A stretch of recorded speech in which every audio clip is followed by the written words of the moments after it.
Hey guys, just wanted to shoot this quick video to show you the new battery setup I've selected for the S2000. This is a Shorai lithium-ion battery. I don't know what, here's the part number of the one. If you've done any research about these online, this is the classic S2000 part number that is compatible with this car, with the orientation of the terminals and the size of the battery is like the biggest cold cranking amps that this company offers. It's a very popular option for the S2000.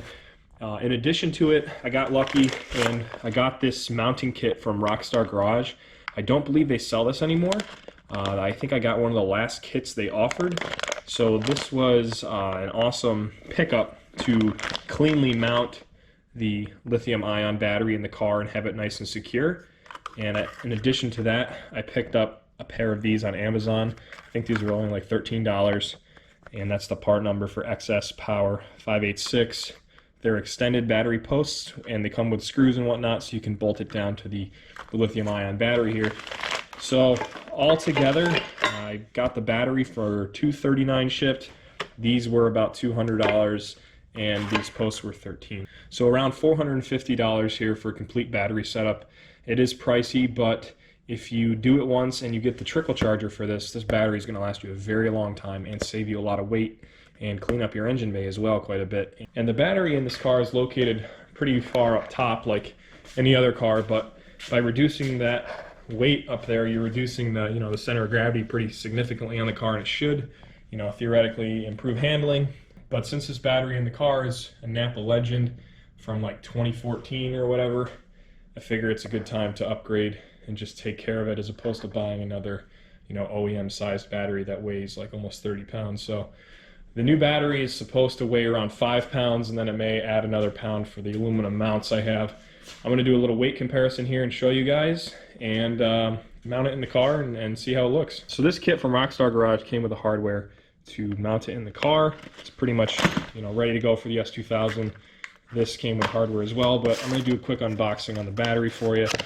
It's a pretty nicely packaged product. Of course, it gives you the warning here that it may void warranties. Of course, S2000 is 20 years old, so we're not worried about that. Little sticker here and whatnot. These are the terminals it comes with to attach like to a motorcycle battery, on motorcycle terminals or whatever. Some hardware here with some different kind of terminals. Not going to use those because this is going in my car. Some other product here, L bracket terminal mounting. But once you take these pieces of foam out, very nicely packaged. Here's the battery itself. So here it is out of the box. You can see it pretty much comes ready to thread posts onto it. Got the plus or minus, and this has a special charger that plugs into this port right here. It's not a traditional trickle charger that just spans the terminals there. So let me show you that quick. I picked this charger up on eBay used. Generally they're around $80 from the company, but I got this for like 50 bucks used. And it comes with a couple cables here.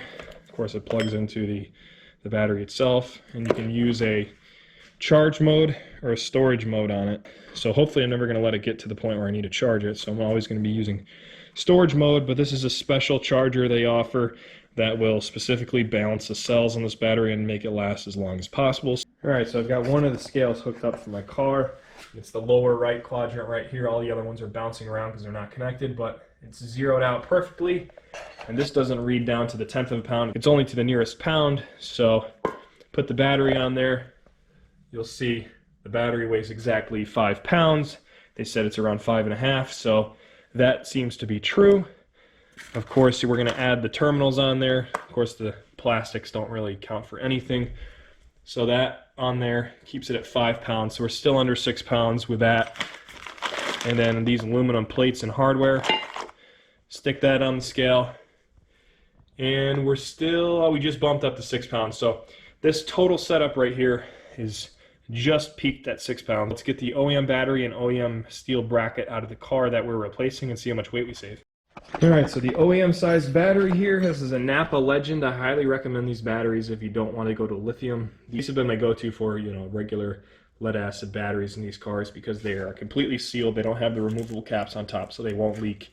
And they always seem to last extremely long, in my opinion.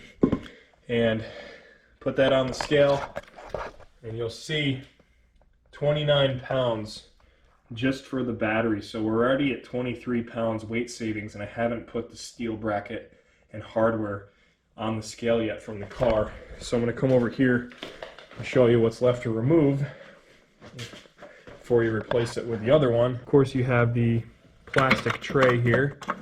That's going to come right out. And then you have this ugly little bracket here that's going to completely come out of the car too. There's 3 12mm hex bolts, 2 in the middle there and 1 up top, that will be removed to take this out. This may bump it up to 30 pounds. I'm hoping it does, because that'd be awesome to save even more. Go ahead and slap that on the scale. Yep, so it's exactly 30 pounds. So a total savings of 24 pounds, which is pretty awesome. Which is going to offset some of the weight of the roll bar, which I covered in another video on my channel. Check it out if you haven't already. But, you know, this is an easy, super easy, not the cheapest, but a super easy savings of 24 pounds in the car. I guess it isn't too expensive when you consider like changing certain components out for carbon fiber and how much weight that really saves for the money.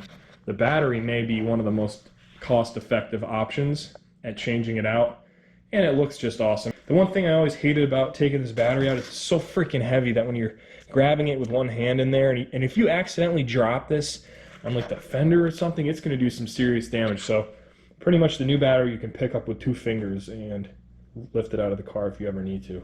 All right, so this battery tray goes together pretty sleekly. There's 2 countersunk screws in the bottom that mount these posts on. I'm using blue Loctite for everything because these don't have really any, being a countersunk screw, they don't have any you know, lock washer or anything, and with a lot of vibrations there, I just want to make sure this doesn't vibrate loose. So I'm using a little Loctite, blue Loctite for them. Those I just tightened down. You have the 2 larger flathead screws to go in there to the OEM locations in the frame, and then you have this nicely machined top hat that drops over top of this and locks it down. And you have 2 extra screws for that. So when this is locked down, though, you have full access to the charging port and the terminals very easily. So there's really no need to take this off again unless you need to get it out of the car. Here's a quick look at how the bracket sits in the car down in there. I don't have my heat shield in there right now. I got to put that back in still. I just left it out so I'd have a little more room to work with in there with my hands. All right, so this is all complete now. The battery charger here is hooked up, and I plugged it in, and it lit both lights up and instantly started flashing green, which means it's charging. The battery is probably a little low from shipping and maybe sitting on the shelf. But yeah, it's all complete here. All I got to do is attach the terminals. I got both of the excess power terminals, the tall battery posts on there. The only thing I did with this is flopped around the way the nut is. So when you install it, it has those pockets around the terminals, so you kind of have to point that hex away from the pocket so you can get to it with a ratchet or a wrench really easily. And of course you gotta have to bend the positive terminal just a tiny bit back to get it on the positive terminal, since this battery is much smaller. But I'd say this is pretty perfect fitment in this car for a little lightweight battery. Super secure in there. If you go ahead and grab this thing and try to move it, it's super solid in there. It's not gonna bounce around, or the battery's not even gonna have any movement when you're on the track and going hard, changing directions. All right, guys, so after a little rework, I came up with a better solution for routing the battery terminals on the battery here.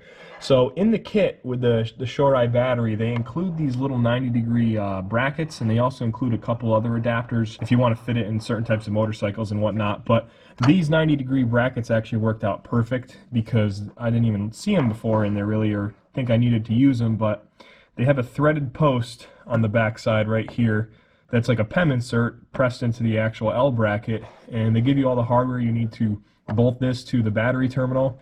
And if you can see in there, there's a little Phillips head screw that threads into the battery that prevents this from rotating, so it's not going to come loose.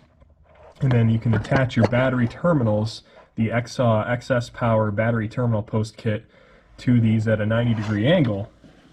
And the routing just came out much cleaner, and nothing's trying to pull off the top, and you don't have to pivot it at some weird angle to fit in the recessed notch. So this setup allows it to be a lot cleaner, and there's definitely less stress on the clamping connections, and they're more secure. You can actually grab the wire and feel you know, how secure they are, a lot better than when you had a limited range of motion before. So that's the completed setup. I'll start the car here and show you guys how powerful it is. It's on the trickle charger I have for it. Have it in store mode for the last month.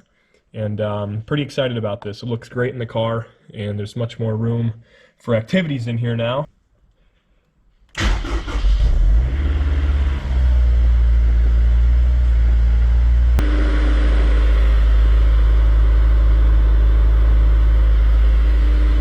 Alright, thanks for watching, guys. Leave a like, comment, and subscribe to the channel if you haven't already. I'll see you in the next one.